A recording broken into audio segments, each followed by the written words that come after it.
We're going to talk about the actual butterfly hamper. So yes, I think we talked about it in my live. You get this great little hamper.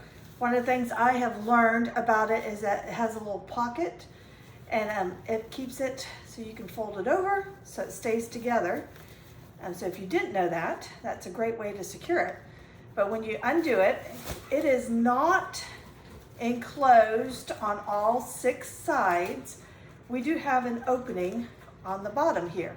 And this actually worked to my advantage when I had my butterflies, because I ordered them in a cup. Stayed that way with the caterpillars until I put them in here. And so I was able to pin them right up to the top here, and I pinned them on the sides. Now, I did pin them on the sides and I stuck them in my box that they came in. But you know what box works really well is the Butterfly Unit Study box itself. Take out all the stuff that you don't need, which is, you'll need everything in there. I would get a newspaper. So I have my Piggly Wiggly ad, and it will fit across the bottom there. And you do this because caterpillars poop, and they poop a lot. So put that in the bottom. And here, like if you do like I did and you pin them up, it comes with the pins, but it fits inside that box.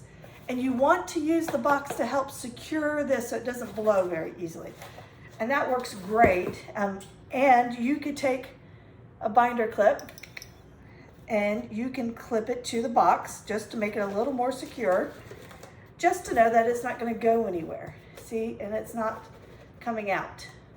Our instructions, in order to be able to keep it maintainable, we did give you some additional instructions, because our kids do like to see the butterflies, and they like to see them from looking down at them as they're doing their stuff. And that is fascinating, and we want to encourage that. So keeping my box so it stays stable, I can turn this upside down. I would put my newspaper though on the inside of the hamper. I can fold it in half just like it comes. It's usually my Wednesday mail is when I get this flyer. But it just covers the bottom, easy to clean up.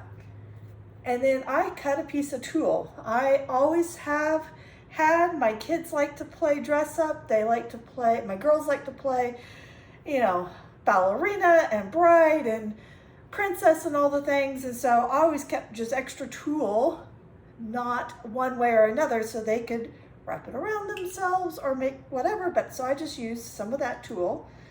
Or you could go to Michael's or Hobby Lobby or Walmart or anywhere that sells material, and it will clip on all 4 sides, makes it secure, also makes it so that the butterflies can't then climb out very easily because there's no gaps.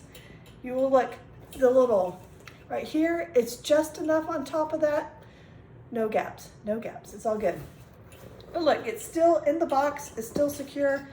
I can still secure my hamper to the box. See, look, doesn't go anywhere.